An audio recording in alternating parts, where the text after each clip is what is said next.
अस्सलाम वालेकुम गाइस, क्या हाल है। उम्मीद है खैरियत से होंगे। आज का ब्लॉग स्टार्ट करते हैं। अगर आप लोगों को ब्लॉग पसंद आए तो लाइक सब्सक्राइब शेयर ज़रूर करना है और बेल आइकन को भी दबा देना है ताकि आप लोगों को नई वीडियो मिल जाए। तो वीडियो स्टार्ट करते हैं। उससे पहले थोड़ी मेरी बैटरी डाउन है क्योंकि मेरी तबीयत नहीं ठीक थी, बुखार हुआ था और कुछ गला ख़राब है, तो मेरी आज एनर्जी थोड़ी लो है, तो उसको इग्नोर करना। और एलईडी का सीन कुछ इस तरह से हो गया था कि हम लोगों ने सुबह उसे ऑन करके देखा और वो बिल्कुल चाल ही नहीं रही थी।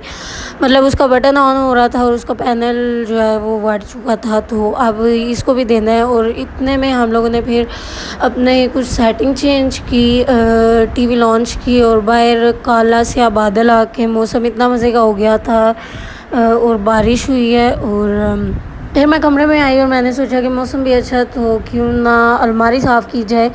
ये वाली अलमारी इतनी गंदी हो रही थी और इतने दिनों से आप ही को मैं कह रही थी कि ये अलमारी साफ़ करो तुम, तो मैं वीडियो बनाती हूँ तो वो इग्नोर कर ही जा रही थी बस। तो लिंगन ऑन कर रही थी। तो आज फाइनली मैंने उससे कहा कि सब कुछ निकालो क्योंकि गुस्सा आ रहा है मुझे, तो बहुत सारा इधर गंद था। और इधर कुछ हमारे फैंसी फ्रॉक पड़े हुए हैं, मतलब मेरे और आप ही के इकट्ठे ही होते हैं। हम दोनों में चीज़ें इस तरह से नहीं होती कि अलग अलग हों। तो कुछ फ्रॉक्स पड़े हुए थे और जो मतलब काम वाले सूट वगैरह लटकाते हैं और इस तरह से चीज़ें इस पर पड़ी हुई थी। और साथ ही अंदर भाई और बाबा का ये ईद का सूट था, वो भी लटका हुआ था। तो मतलब मैं कह रही हूँ बहुत मैस था जिसको मैंने आज साफ़ करना था आप ही से कह के। और ये वो फ्रॉक है जो हमने शीन से लिया था।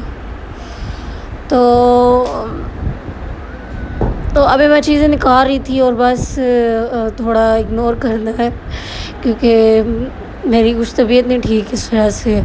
तो ये हमारा वो था कि स्ट्रेटनर वगैरह जो मैंने आप लोगों को दिखाया था। और बस नीचे भी कुछ सर्दियों के हमारी पैंट्स शर्ट्स पड़ी हुई थी और इस तरह से बुरके वगैरह पड़े हुए थे और कुछ एक्स्ट्रा चादर्स वगैरह इस तरह से चीज़ें पड़ी हुई थी। तो बस उसको मैं पहले तय कर रही थी और साइड पे अच्छे तरीके से लगा रही थी।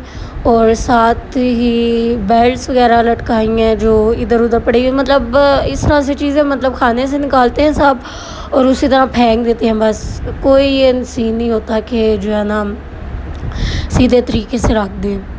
तो अब मैंने इस तरह से इसको आप ही को मैं साथ साथ कर रही थी कि तुम इस तरह से करो, तो वो बस लगी हुई थी अब। और फाइनली ये खाना भी साफ़ हो गया था और भाई अंदर आके बस थोड़ी चुप्पे ले रहा था, तो उसे हम कह रहे थे कि साइड पे हो जाओ। तो फिर मैंने सारे फ्रॉक्स लटकाए हैं और इस खाने की थोड़ी शक्ल मुँह वगैरह निकाला है।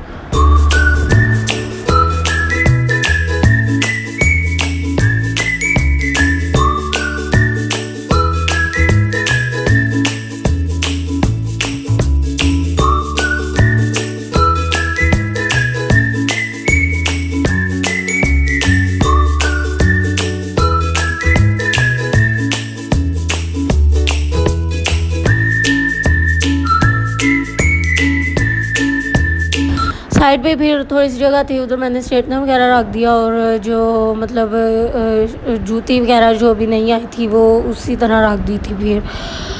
तो जी ये हमारे फ़ाइनल लुक है इस खाने की, देख सकते हैं आप लोग। अब थोड़ा शक्ल नज़र आ रही है इसकी, मतलब देखने के काबिल हो ही चुका है। ऑर्गेनाइज़र पड़ा हुआ है इधर और बस हैंग करने की चीज़ें हैं। और ये वाली जूती मैं आप लोग को एक जूती दिखाऊंगी। अच्छा, इसको पहले मैं बता दूं कि यह खाना ही बहुत गंदा हुआ है, इसको भी किसी दिन मैं आप लोग को ठीक करने के लिए बताऊंगी। और ये जूती मैं कह रही थी इसको मैंने नहीं आप ही ने लिया था कज़न की शादी पे और ये सिर्फ हमें 500 की जूती मिली थी और ये ब्रांड की थी। इसी तरह की मैंने एक जूती ली थी, वो मैंने ECS से ही ली थी, लेकिन वो मुझे 5000 से कम की जूती नहीं मिली थी। वो भी मैं आप लोगों को अगले व्लॉग में दिखाऊंगी। तो सस्ती चीज़ें भी इस तरह से मिल जाती हैं और अगर ब्रांड की लेनी हो तो वो भी मिल जाती है।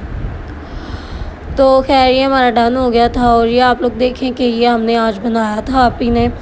और इस तरह से मतलब फिर रात का टाइम हो गया था और बस खाना वगैरह में खाने में आज चिकन बना था। मामा ने आज नानों की रेसिपी से बनाया था तो बहुत मज़े का बना था और हमने मामा से कहा था कि इसी तरह बनाया करें आप। तो बस इधर हमारा डन हो रहा था, खाना वगैरह निकाल के दे रही थी आप ही। और बस हम लोगों ने खाना खाया और इस वक्त बस गर्मी हो गई थी क्योंकि सुबह जो है ना बारिश हुई थी और बस गर्मी हो गई थी इस वक्त। तो ये वो चीज़ें हैं जो उस वक्त आप लोगों को दीवार पे मैंने दिखाई ना, डेकोरेशन हुई हुई, तो ये इस तरह से बनी थी। तो ये आप लोग देख सकते हैं।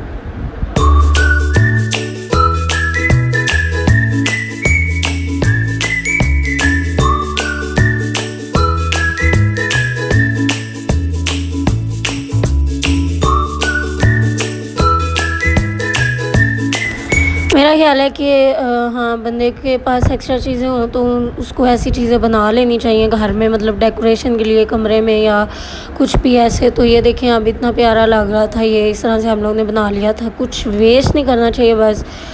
तो ये हो गया था हमारा। और उसके बाद रात को खाने के बाद मामा मिल्क शेक बनाती हैं, तो आज मैंने सोचा कि उसकी वीडियो बना के आप लोगों को दिखाऊंगी।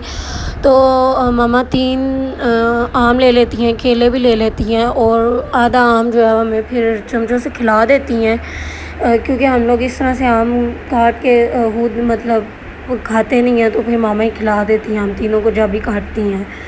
तो फिर हम लोगों ने आम का शेक बनाया। और आजकल आम जो है बस जाने ही वाले हैं और खट्टे होने लग गए हैं, तो यह आम भी खट्टा ही था बस। तो मिल्क शेक के लिए ही बस हैं और अब तो जाने ही वाले हैं। तो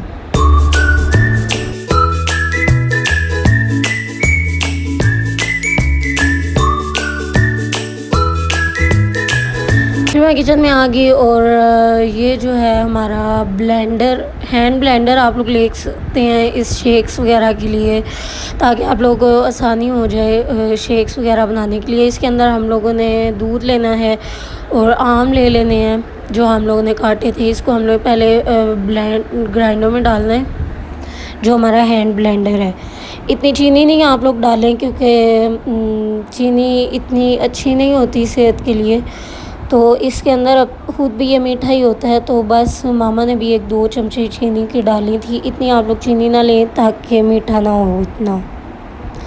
तो साथ ही हम लोगों ने दूध डाल देना है और चीनी डालनी है और इसको अच्छे तरीके से ब्लेंड कर लेना है।